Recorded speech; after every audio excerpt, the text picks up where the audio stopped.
வணக்கம். நம்ம மாயம் ஸ்டுடியோஸ் யூடியூப் சேனல்ல ஒரு நாளைக்கு 5 வீடியோஸ் போஸ்ட் பண்ணிட்டு இருக்கோம்.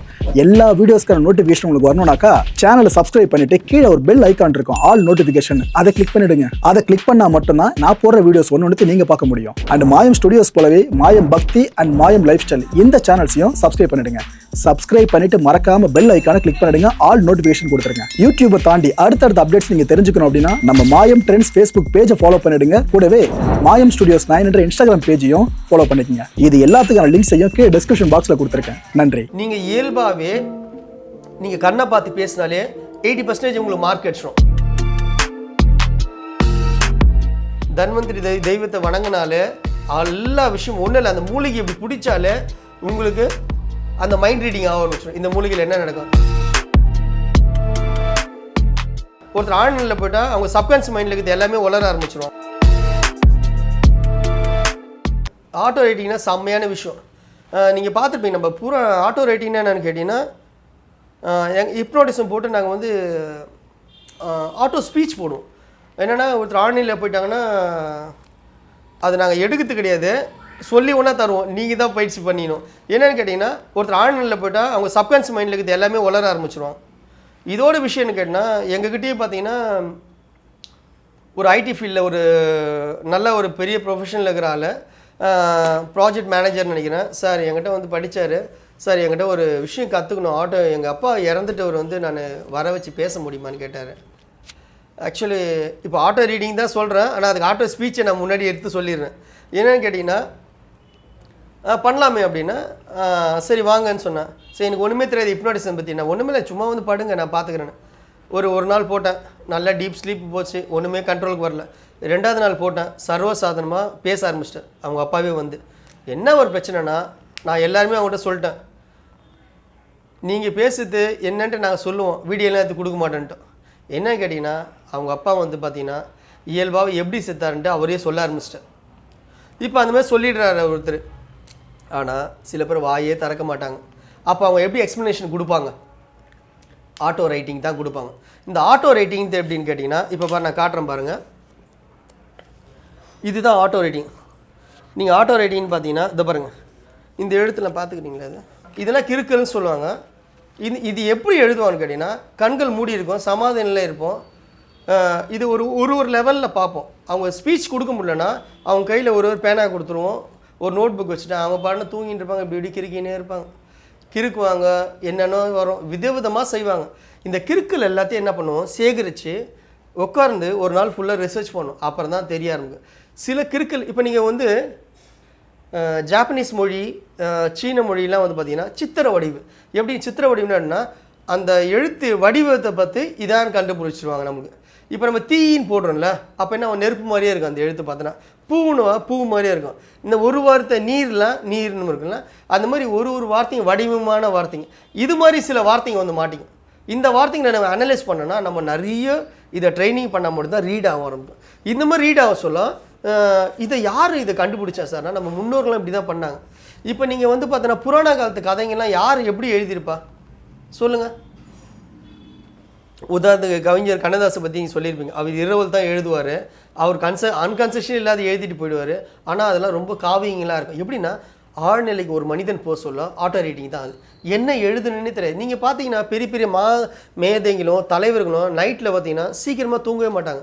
அவங்க தூக்கத்தை பார்த்தீங்கன்னா ஒரு 3 மணி 4 மணிக்கு தான் அவங்க எழுதினே இருப்பாங்க, அப்படியே தூங்கிடுவாங்க. அதுலேயே ஒரு 4 ஹவர் 5 ஹவர் தூக்கத்தில் பார்த்தீங்கன்னா நம்ம எழுதி சொல்லி தூங்குவோமா, வருஷத்துக்கு ஒரு 10 நாள் தூங்கணும்னு நினைக்கிறேன். எக்ஸாம் டைமில் தான் எழுதின்னு உட்காந்து, மற்ற நாள் தூங்க மாட்டோம். அவங்களாம் தினம் இப்படி தான் நினைப்பாங்க.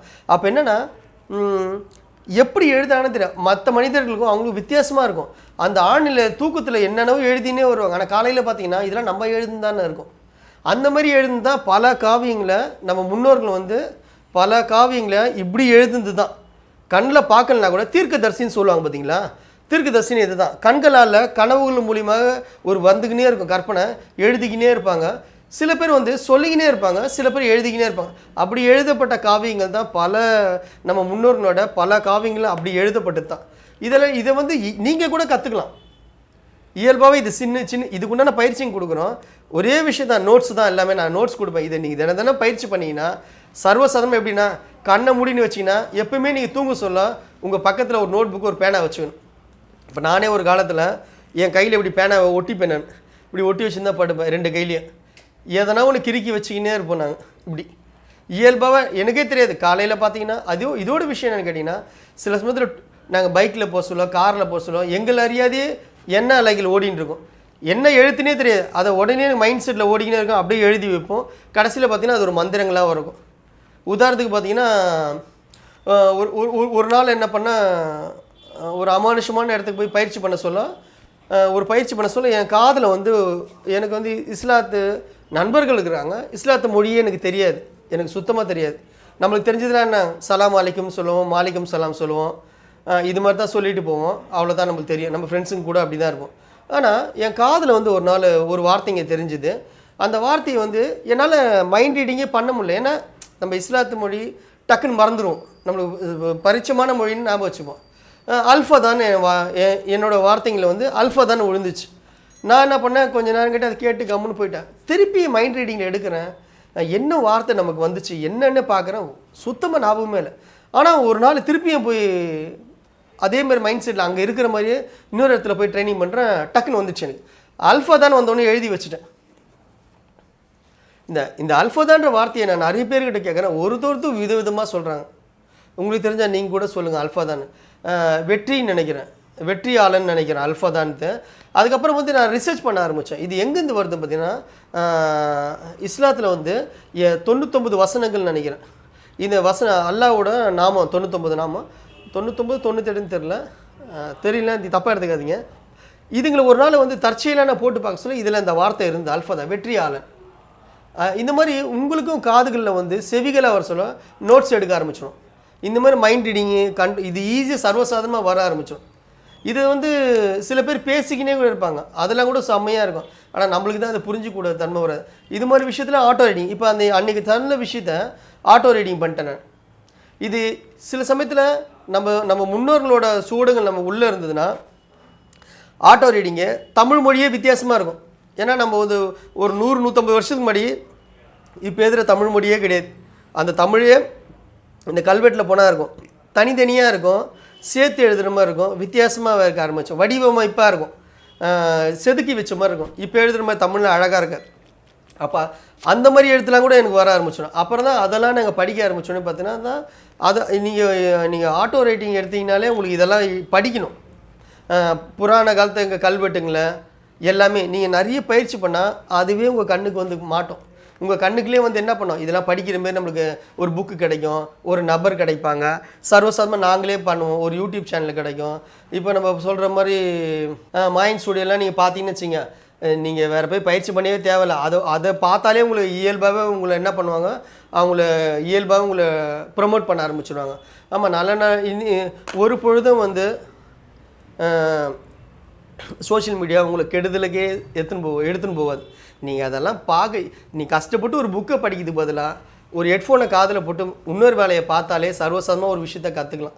இது மாதிரி தான் நம்ம வந்து இந்த ஆட்டோ ரீடிங்கை பண்ணுறது நம்ம சர்வசாதாரணமாக இருக்கும். நீங்கள் எவ்வளோக்கு படிக்கிறீங்களா, நீங்கள் உதாரணத்துக்கு பார்த்தீங்கன்னா எங்களுக்கு பல வருஷமாக நாங்கள் பிளாக் மேஜிக் படிச்சுன்னுக்குறோம், நிறைய விஷயம் கற்றுக் கொடுத்துன்னுக்குறோம் எல்லாருக்கும். ஆனால் எங்களால் எழுதவே முடியல ஒரு புக்கை. ஆனால் இந்த சர்வசாதாரணமாக இந்த கொரோனா சமயத்தில் பார்த்தீங்கன்னா காலையில் எழுந்துச்சு ஒரு வேலையும் கிடையாது, நைட்லேயும் ஒரு ட்ரைனிங் மட்டும்தான், சர்வசாதாரணமாக ஒரு புக்கு எழுதி வச்சுக்கோம்.